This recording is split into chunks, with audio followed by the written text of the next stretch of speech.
Hi, Elizabeth. Thank you very, very much for joining us. And we're here to talk all things tutoring. Yes, thank you very much for having me.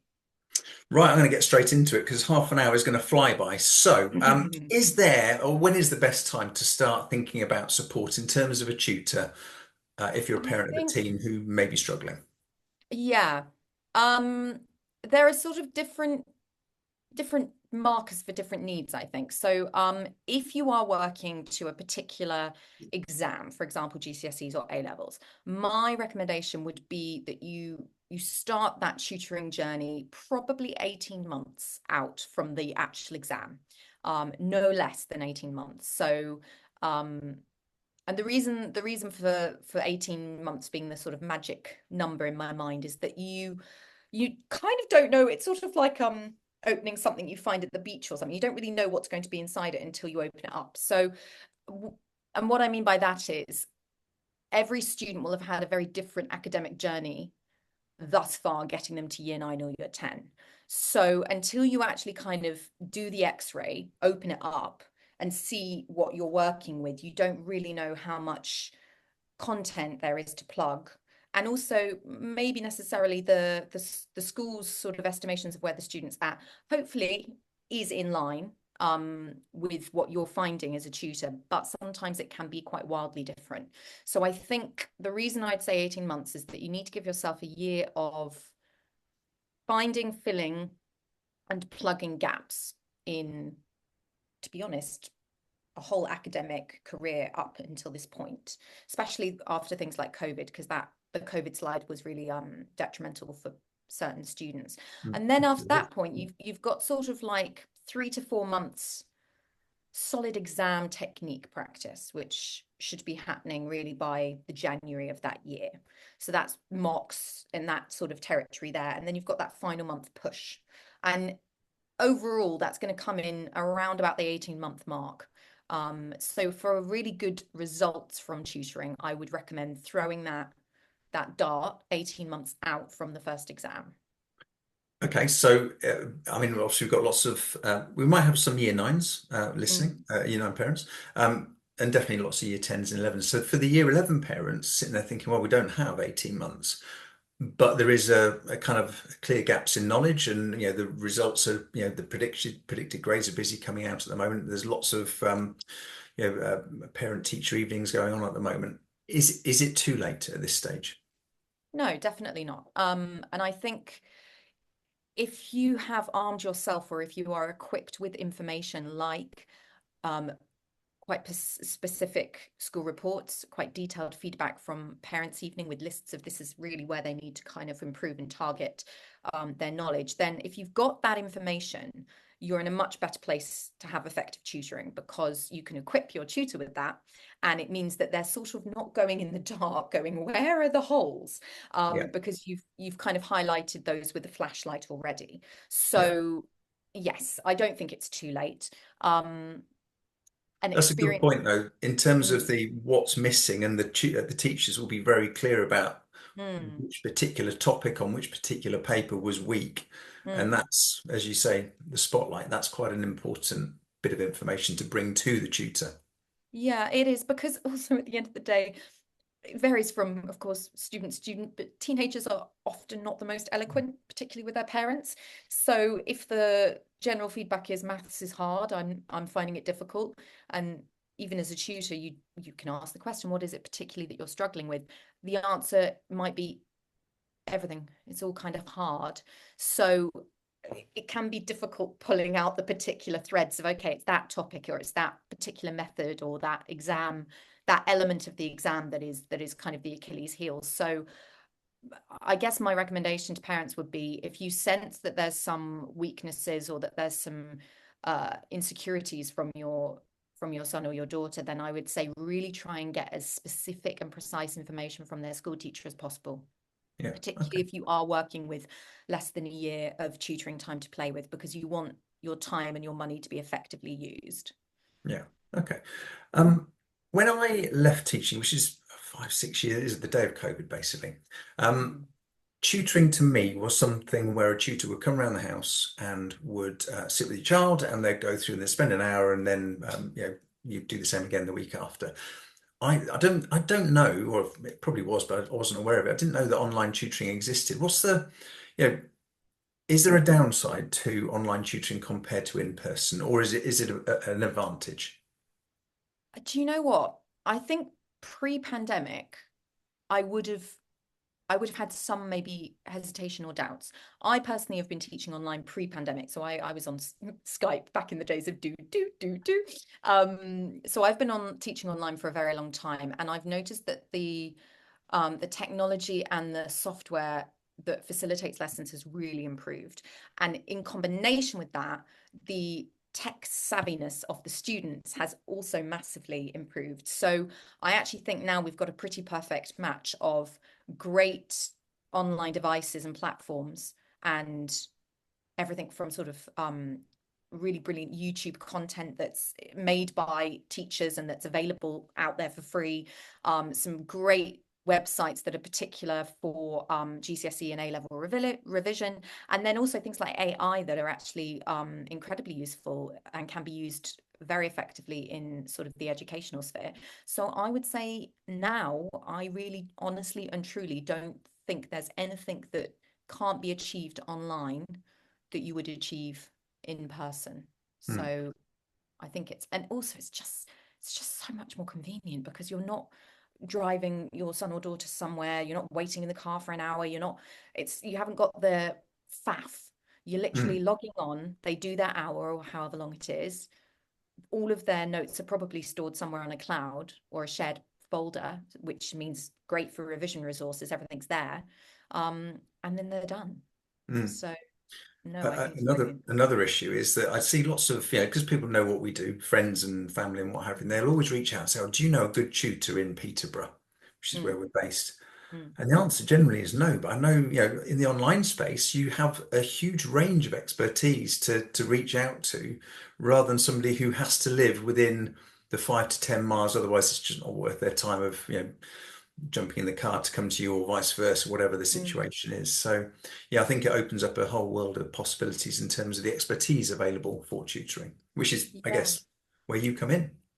Yeah, hugely, hugely. I mean, we get parents and they sort of say we want someone to come to the house, but they're maybe aiming for a really high GCSE grade, or there's sort of a specialism that's required. And the answer is you can find a tutor in your local neighborhood who will be able to kind of cover some extent of what you're looking for. But if you're looking for a really seasoned, experienced GCSE examiner who's been marking the particular exam board that your son or daughter is taking for years and years, they might not be within a 20-minute drive. To be completely honest, like yourself, a lot of the most experienced educators are no longer teaching in person because they don't have to, because they have Mhm. huge waiting lists of students that want to work with them online. Mhm. So I actually think there's really been a swing towards actually the online spaces where you're going to find the best educators nowadays. Yeah. No, Mm. that's well, absolutely. I think it's the world has changed in the 5 years since COVID. It's absolutely clear. You're saying about teenagers being more tech savvy. I'd say the parents have got less tech savvy because every time I go online, there's a parent there fiddling and getting it all wrong. There's students that always want to fix it for them. Right. True. In terms of we talked about the 18 months, but year 11, it's not too late. How when a teenager is with a tutor, how do you get the best out of that arrangement? What's the best way to make sure that the teenager is making the most of the opportunity? Yes. I think this is a great question because I think it's like any other form of coaching or personal growth that you would do in your life. Whether that's, for example, I don't know, like let's decide you want to work with a personal trainer. I think you need to approach tutoring in the same sense that you say, this is what I want to achieve.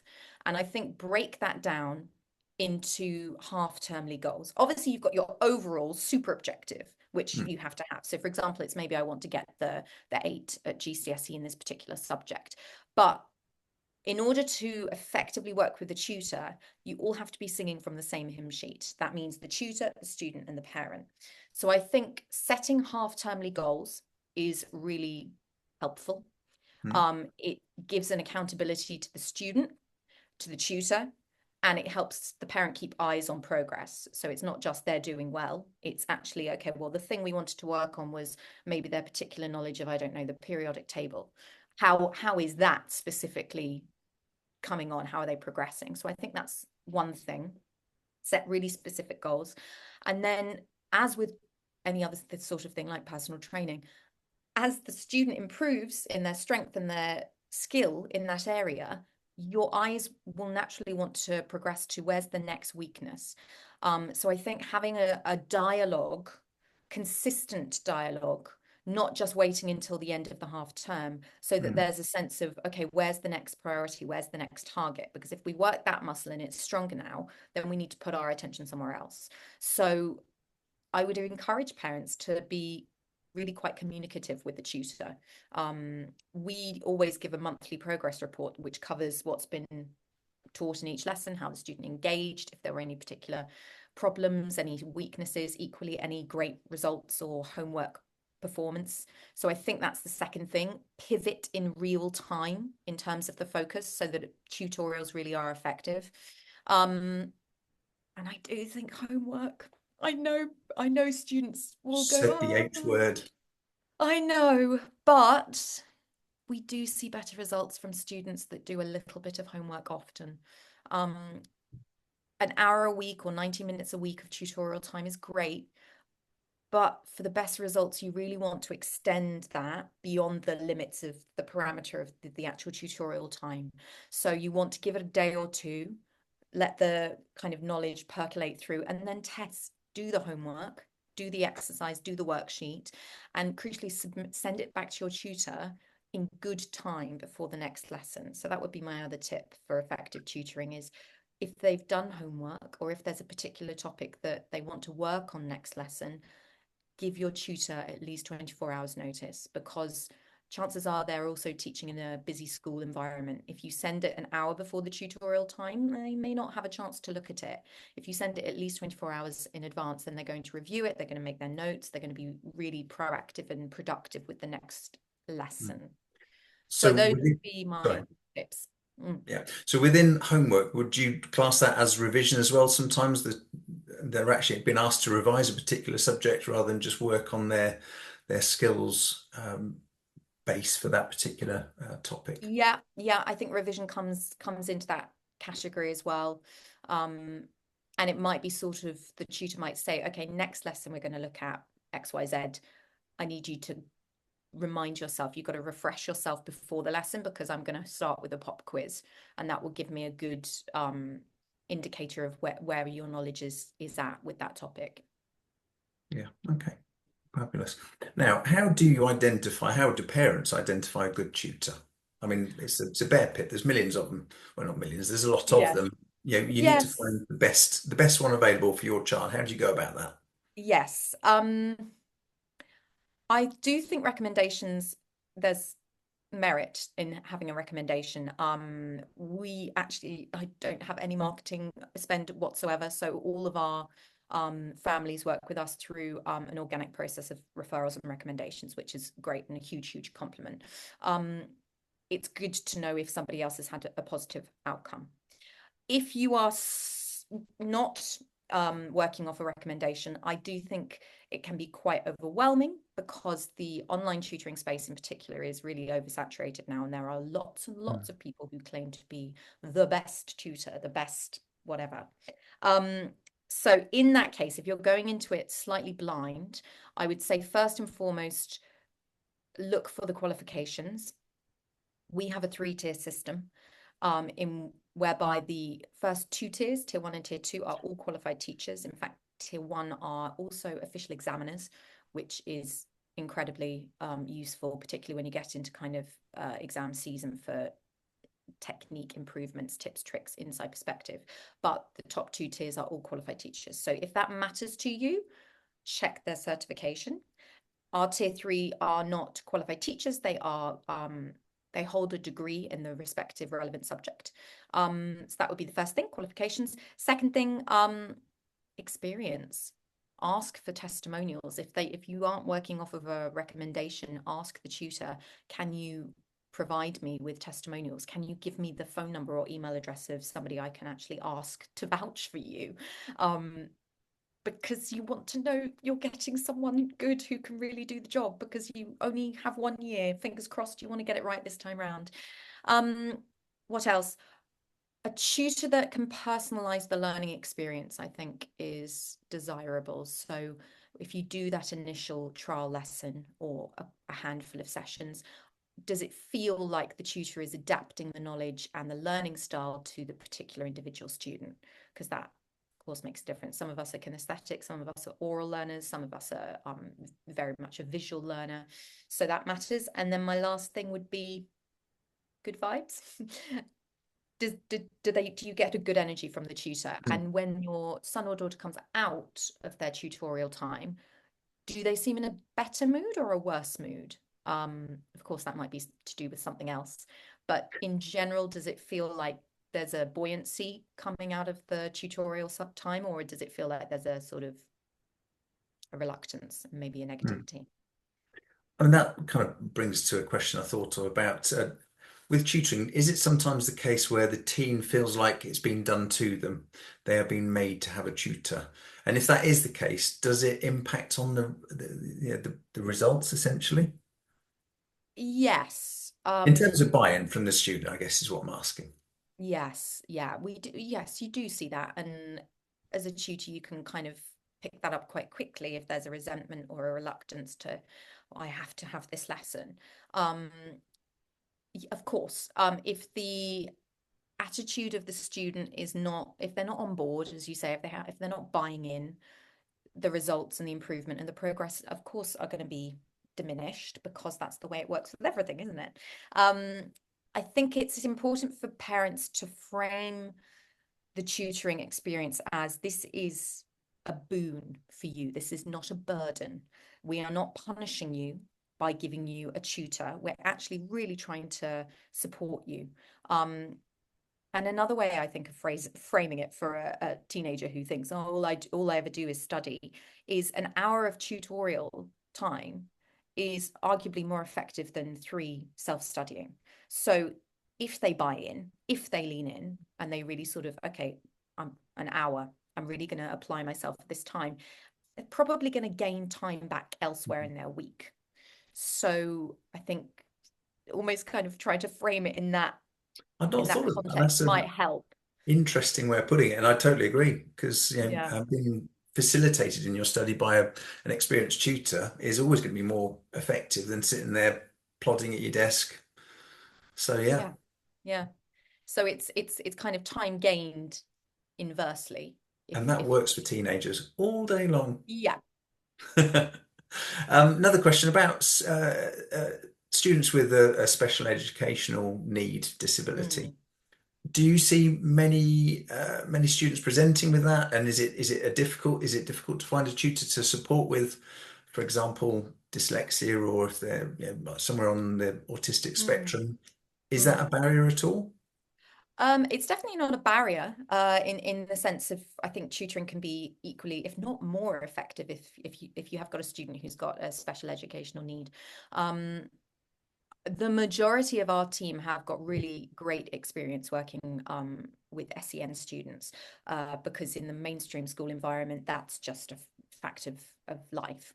Yeah. We do have specialists who actually are particularly highly skilled and trained in SEND support. I think it can be very, like I say, I think it can be some of the most effective tutoring stories that we've had have been for students that have been either recently diagnosed with some sort of learning need, like dyslexia, dyspraxia, ADHD, autism. We've covered the whole spectrum, no pun intended. Because I think having a personalized learning experience when your brain maybe doesn't work or doesn't like working in the way that the majority does, which is also a whole can of worms in itself, because what even is that, can be really effective. The other thing I would say is we have had students where the tutor, with their experience eye, has actually been able to kind of catch special educational learning needs before the school has. and actually said, I think there might be something here. We'd recommend an assessment, or can you get in touch with your school SEN team? And that has Mm. materialized in the form of a particular learning need that's then been supported. So tutors can often see things that the school teachers can't by the just the basic nature if they're getting that one-to-one immediate attention, which in the classroom they wouldn't be. Mm. Fabulous. So in terms of for parents watching this, whether the child is working with a tutor or not, what's the best thing that parents can do to support their teenager in the run up to GCSEs, whether you're year 10, year 11, what's the role of the parent in your eyes, both from the tutoring relationship and just for all the other subjects? Yeah, it's a really good question. I think it's two things. I think the first is really trying to encourage a positive approach and mindset towards studying in general. So giving it value, being framing your language around school learning, tutoring, homework as positively as you can, because the minute you kind of put it under a negative context of you haven't done your homework or why didn't you do better in that test, you're giving yourself a problem because now you have a mountain to climb. Whereas if you just think about how the rhetoric, the language you're using, you don't need to kind of turn it into a negative, monstrous thing for them. So that would be my first thing, which I know can be difficult as a parent, because if you get a report card that comes back and they've suddenly slipped 3 grades, so you're like, how do I frame this positively? But I think that would be the first thing. And then the second thing is parents are I mean, obviously some parents are literally teachers like yourself, but parents are not teachers. So I think jumping, if you try and put yourself in the role of tutor and parent simultaneously, sometimes it can work depending on the relationship you have with your child, but I'd say most of the time it complicates things, and it can be a detriment to the relationship that you have. So what I'm saying from that is try and keep a good dialogue with your son or daughter about what do they need at each stage in their GCSE or A-level journey. So if it is a case of, I think I need a handful of lessons with someone really experienced to help correct my essay form, or maybe it's, I think I need a study buddy, which is just, okay, well then we need to set up like a weekly session with somebody from your class, and you have a couple of hours studying together, which doesn't involve a tutor. It's just about what do you need along the way, and being able to facilitate that as best you can as a parent, rather than necessarily saying, I'm going to teach you A-level physics this weekend or GCSE music, because again, sometimes it's great, but it's difficult wearing two hats at once Yeah. with a potentially hormonal teenager who's maybe not already being the most communicative or polite or whatever else. It can kind of, you're adding a few too many ingredients to the pot, I think. There's a lot of parents nodding at the screen at this moment with those few descriptions about teenagers. It's fair to say. Yeah. Um, Something that occurred is, what's the reason that people approach you for help with tutoring? Why do their teenagers need the help? Now, people might think the obvious answer is because they want to go up a grade or two, but is it because of they've had poor teaching in a subject? Is it because there's been an absent teacher? Is it because they need a particular grade for post 16? What's the reason for requiring that help? All of the above. Yes, definitely. What's the We're most still, popular, I guess? I suppose the most popular is they need a particular grade, um, or they're aiming for a particular grade. That may be because actually that is a necessary element to, for example, A-level study, as in they're not allowed at their school to study this particular A-level if they don't get a minimum grade. So that is quite a common one. Um, we have increasingly seen a number of parents saying the teacher's a bit of a dud, which I don't think necessarily is always true. In fact, my knowledge of teachers is that they are brilliant, but they are overstretched and undersupported in Mm. mainstream school environments. And that's including the independent sector as well. So we often have parents who really they need that dedicated one-to-one time with their particular with their child on a particular subject. So that's definitely one, a complaint about the quality of teaching. Um, I mean, one thing we I'm do, going to add in there is yeah, absolutely that one of the things that we get brought to us a lot is that there is basically no specialist teacher. They're doing a GCSE course. They started it in year 10. Everything went swimmingly, and all of a sudden, the teacher has left because that's what happens, or the teacher has gone on maternity leave, or the teacher. There's a lot of reasons, and schools can't recruit. Apparently, there's a real problem out there in terms of getting specialist teachers in for the yeah, sciences, for maths, for the languages are an absolute nightmare. So yeah. that's definitely a huge concern and probably one of the bigger questions we get in terms of how do I bridge this gap? What do I do? School can't do anything about it. Yeah, and it's worrying, and particularly if, let's say, I don't know, history. Particularly if you know you want to study history A level, because let's say you want to go on to study law, and you are dealing with maybe a department in the humanities where you've got geography teachers teaching history, which is no shade on geography teachers, but that would always have been a second or a third subject that they would have been kind of coerced into teaching. So you're not working, as you say, with a specialist, and by nature of that, arguably, you're probably getting a less engaged teaching experience because it's not maybe the subject that they did specialize in and that they're really passionate about. So there's quite a lot of sort of schools just about getting by with teachers, as I say, sort of being coerced into teaching things that really are not in their remit, and they know that, but there's also no alternative. Hmm. Yeah, I mean, it's a can of worms, but I think it's definitely worth worth asking the question. Yeah. Right, getting to what if I don't finish soon, I'm going to be in trouble with Emily. So just double checking anything I miss off. Our parents are always realistic about the outcomes of tutoring, the tutoring relationship, if it's I'd say most of the time, yes, or in my experience, most of the time, yes, because we make sure we have a really good dialogue and communication cycle going between us. yeah. So there are no, or there shouldn't be any unexpected surprises, good or bad. So there's a sense of you really have got a genuine picture of how the student is progressing. I think sometimes when when families come to us, they maybe have been given a narrative or a story from the school that isn't necessarily matching with what the teacher is or the tutor is finding within my team. That can be difficult because there can be a little bit of adjustment and some realigning of expectations, which can sometimes be a pleasant surprise and can sometimes be a little bit of a disappointment. So I think I ensure that my clients and I, we're always on the same page in terms of what is realistic, what is aspirational as well, because you should Mhm. always aim for the aspirational. Yeah, We might say realistically, we think we're going to get a 6, but actually, do you know what? We're really going to stretch for that 7. yeah, And that the tutor is given that brief of we really want to try and get that 7 if possible. So in whatever small ways you can, let's really push the marker as far as it can go. Um, but yes, we do come across families who have been given um yeah, narratives and stories that really or estimations that just aren't matching with what the teacher is finding.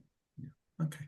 And second to last question, I promise. Can you share one reward, one major success story you've had with either yourself tutoring or one of your team, where you've taken a student and moved We them? had a really, I mean, there's been a number of them, and the wonderful thing for me about the results days in August is my phone's normally just exploding with happy parents and happy students, which is amazing, particularly for the A-level cohort when they go, I'm off to Warwick, I've got my Oxford offer. So that's a really, really happy day, and we had a great season this year. I think what's we had a really lovely success story this time last year. We had a student who has really bombed her English A level, unfortunately. I think it was maybe a very short staffed department. I think there was some maternity leave. She was just every lesson was a different teacher at school. And I think she came out with 4s, which she was disappointed with because she felt it didn't match her true capabilities. So I paired her with one of my excuse me, um brilliant examiners, very, very experienced. And she did her retakes in November and she got 8s. So she jumped 4 levels in about 4 months, which was brilliant. And she was right. She was capable of a lot more, and she Yeah, knew it. And we really sort of helped her get to that point. But she worked incredibly hard. But I think that was a combination of very experienced tutor and very willing and able student. brilliant. Love it. So finally, if parents want to reach out, how can they find you? What's the best way of getting in touch with you? Yeah, absolutely. So the best way is the website. So myprivatetutoronline.com. And the email address is info@myprivatetutoronline.com as well. We do the social sometimes, but to be honest, I'm normally very busy managing lots of parents and students, so it's a little bit quiet on there at the moment. But the website and the email address you'll get a response within a couple of days at least. I'm sure those details will come out in stuff that we'll be sending after the summit. So thank you so much, Elizabeth. Your time No, you're welcome. is very much appreciated. And I think certainly I've learned a lot about tutoring in the online space. Thank you very much. No, you're very welcome. Thanks for the chat.